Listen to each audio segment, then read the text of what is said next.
ever stop and wonder why you're seeing what you're seeing on your social media feed? How are those videos exactly the kind of content that interests you? That's because of algorithms. An algorithm is a set of commands designed to solve a specific problem, usually a math problem. Online, however, algorithms are used to analyze and determine what you see next, whether it's an ad or a video. Social media platforms, including YouTube, use recommendation algorithms, which are a type of artificial intelligence, or AI, to curate content for you. This type of AI helps determine what you see and don't see online. But while that can be helpful, these algorithms can have unintended consequences. Let's watch a video that explains how recommendation algorithms work and how they can influence what we think and do. You know who really gets me? TikTok. What up, world?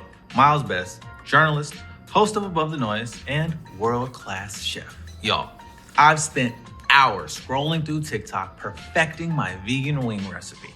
I've learned so much about cooking in pots and pans. It's changed my world. But while I was deep in my vegan wing TikTok, I totally missed that apparently there's this thing called a Super Bowl. And it has nothing to do with cooking. It's a sporting event with football. What's next? You're gonna tell me that Obama isn't president anymore? What else am I missing out on? So today, we're getting philosophical and asking, is the internet expanding your mind or is it making you narrow-minded? Now you might be thinking, dang, Miles, that's a deep question. And to that I say, yes it is, and you're welcome. But to answer that question, we gotta talk about why you're seeing what you're seeing on your social media feeds. And the answer to that, my friends, has a lot to do with recommendation algorithms. Now, basically, an algorithm is a formula or a set of instructions to solve a problem. And when it comes to social media, recommendation algorithms are the computer instructions for how a given social media app decides what to show you. 500 hours of video are uploaded to YouTube every minute worldwide. That works out to 720,000 hours of new content per day. That's 82.2 years. Yes, years. That's literally a lifetime. Did you see this one? This one? What about this one? And on TikTok, more than 1 billion videos get viewed a day. That's a lot of videos to sift through. And you probably have no interest in a bunch of them. Those pimple popping videos, no thank you. And that's the point of the recommendation algorithm, to identify content that will appeal to you. That's Alexander Walla. He's a computer scientist who studies how information spreads on social media. We chatted with him to help us better understand how social media recommendation algorithms work. In order for them to learn about you, they need to collect information. So that's some of the pages you browse, some of the content you engage with is taken into account in those algorithms. And then they do a lot of sophisticated machine learning, a lot of mathematics behind the scenes and say, okay, we think you're going to like this. And if you engage with that content, they give you more of that. So it's like you're telling the algorithm, you're giving it some feedback that says, give me more of this, give me more of this, give me more of this. So these companies are pretty much tracking our every move. They're collecting data on what you're watching, clicking on, liking, commenting on, sharing, buying, how long we watch something, where we live, how old we are, etc. And they use all of that data to make predictions to serve us the content they think we'll like. Stuff like this 27-year-old male lives in California, likes sneakers and cooking, and hates gross medical videos. So show him more cooking content and don't show him people cutting in the cyst. Oh my God, it's gross. And with this data, they can sell super targeted ads to us too. And if you stay longer there, they make more money, maybe through ad revenues, maybe make more money through the information they collect about you. But the whole idea is to find something that appeals to you, that keeps you. See, at the end of the day, these social media companies are businesses trying to make money. And the longer you're on the app, the more ads you'll see and the more money they'll make. Y'all, TikTok made $4 billion from ads in 2021, and they want to triple that to $12 billion this year. In 2020, Instagram made $17.4 billion through ad sales. Y'all, that's like a lot of money. But here's the catch. These companies keep the inner workings of these algorithms under tight lock and key. It is their secret sauce after all. For example, TikTok publicly says that it takes into account shares, likes, follows, what you watch, and even how long you watch something.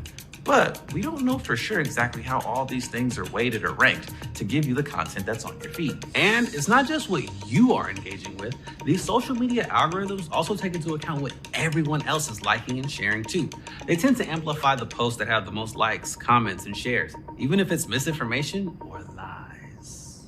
Okay, so back to my original question. Is the internet expanding your mind or making you narrow-minded? On the one hand, by following accounts and liking videos, you do have a certain amount of agency on what you see. I mean, the type of media we consume shapes how we see the world and our place in it. It can help you find your people. Say, for instance, you really like knitting, but none of your real life friends do. So you start following some stuff on the gram and then bam, you've been connected to a whole new community. You're learning about knitting things you wouldn't have known otherwise.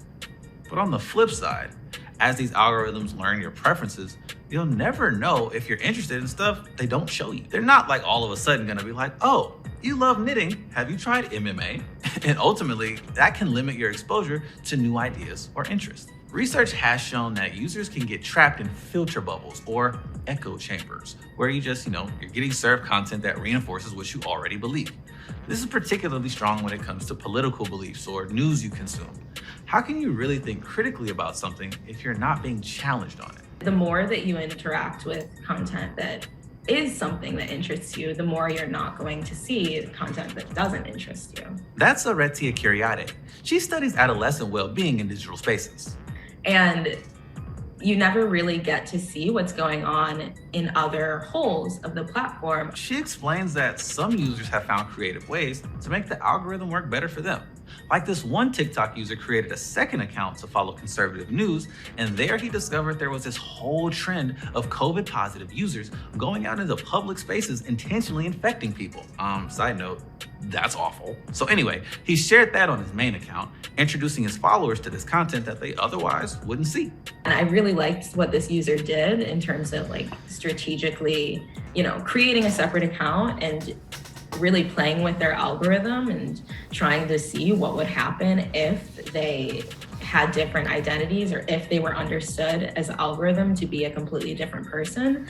But what I really liked about their decision making is that they came back to their original account and shared that information. Talk about breaking down that echo chamber.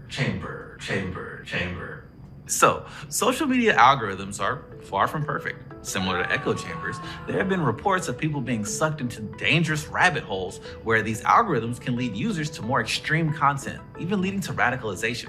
Like how on TikTok, engaging in transphobic content led users to white supremacists and other far-right content. And there are also reports of how what you see can affect your well-being too. Like internal documents from Meta, the company formerly known as Facebook, show how Instagram's algorithms can make teen girls feel worse about their body images. Well, dang, that's a big downer. We can't end the video like that. No, it's not gonna fly. We wanna leave you with something inspiring, some wisdom on how to make these types of algorithms work better for you. Number one, for starters, be mindful of how social media algorithms work. Ask yourself, what content am I seeing and why am I seeing it? Number two, think before you like and share. Those actions help amplify posts, so doing those things doesn't just affect what you see, but what everyone else sees too. Because after all, as an informed citizen, we have a part to play when it comes to the content we share.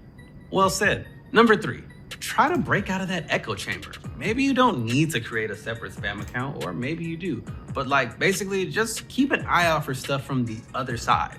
Number four, use your voice. It's not just about consuming content. It's also about what content you're creating and the conversations you're starting with your audience. We should all experiment with the different ways that we're seen online so we can try and receive quality, edifying content, not just in the very moment, but over time. So be intentional as you use the internet, especially social media, and talk with your friends and family about what you see online. You might be surprised by the differences and similarities. It's just a really interesting point of conversation. And that's it for me, but I'm curious about what you all think. How do you see social media algorithms influencing you? Oh, and before we go, I want to give a big shout out to Common Sense Education, who we collab with on this video. Till next time, I'm Miles Best. Peace out.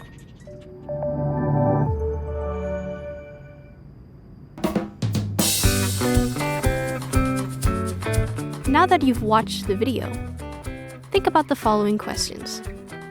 What content do you engage with? Have you ever been caught in an echo chamber or a filter bubble? What did you do to get yourself out of them? Is creating a second account a good idea? Every time you scroll, keep in mind the AI behind algorithms.